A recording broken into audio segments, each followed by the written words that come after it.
Chris Miller with Trail Life Retrievers. I'm here with my buddy Bumper. Hey, I love how you find the word mission in submission. And I want to tie this into our relationship with the Lord. Submission to me is literally getting to that point in life where we're willing to say, Lord, I'm all yours. Here's my life. Here's my hopes, my dreams, my will. I'm all yours. Use and do with me whatever it is that you want to do.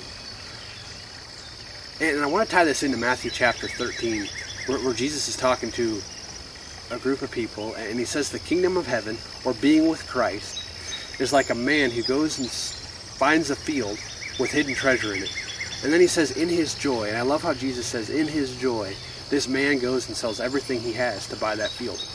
Well, how does that tie into mission and submission? You know, the Apostle Paul was a man who gave his life over to the Lord to use for whatever it is that the Lord had wanted him to do. And he had such a huge influence on helping grow and establish the early church. And because of it, he suffered terrible, terrible hardships.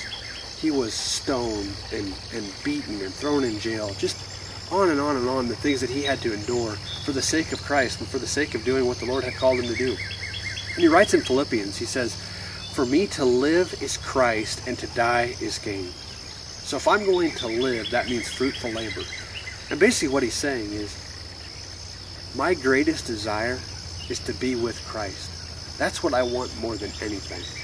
But if I'm going to live, I'm going to give him my entire life to do whatever it is that he wants me to do. I'm going to live for Christ, and that means fruitful labor. So here's a man where you see Christ was his treasure, and then in his joy, he was willing to give up everything he had for the sake of him. Well, how do you get there? How do you go to that place where you're able to say that? Where you're able to say, Lord, I'm all yours. Here at Trail Life, we train retrievers to do different things. We've started waterfowl guide dogs to family companions to our trail dogs, where someone's looking for a dog they can hike with or kayak with. And all these dogs are learning how to do different things. They're learning different commands, and they're going to go live in all different types of environments. But the foundation of our training is all the same. And it's about relationship. It's about growing a relationship with this animal. And the way we do that is through obedience and discipline, through being able to communicate with that animal, and them being able to understand me, through putting them in situations where they have to be dependent on me. All these things that we're teaching this dog and we're doing with this dog is to help grow that relationship with me, where they see me as their master. And in turn, you get a dog that just desires to be with you, that you're what he lives for. And so no matter what you ask him to do, they want to do it because everything in their life is about you. You're what they live for. And it's kind of the same thing with us and in our relationship with the Lord. You know, Psalm 16:11, it's one of my favorite verses. It says, "You make known to me the path of life. In your presence there is fullness of joy. At your right hand are pleasures forevermore." Basically what that's saying is only Christ can fully satisfy our hearts forever and always. And one of the biggest things as Christians that we struggle with is idols. We're constantly looking for that next thing to give us joy, to give us satisfaction, to fill our hearts.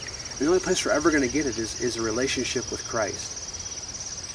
And so, as we begin to grow in our relationship with him, the more and more joy we're going to have, and the more and more we're just going to love him. And so, you know, getting into his word and understanding what he likes and doesn't like, to spending that intimate time with him in prayer, where we can pour requests out to him, we can listen to him speak to us, to seeing him, you know, out on the trail or just in our day-to-day walk, where we can see him working in different people's lives and in everything that's going on.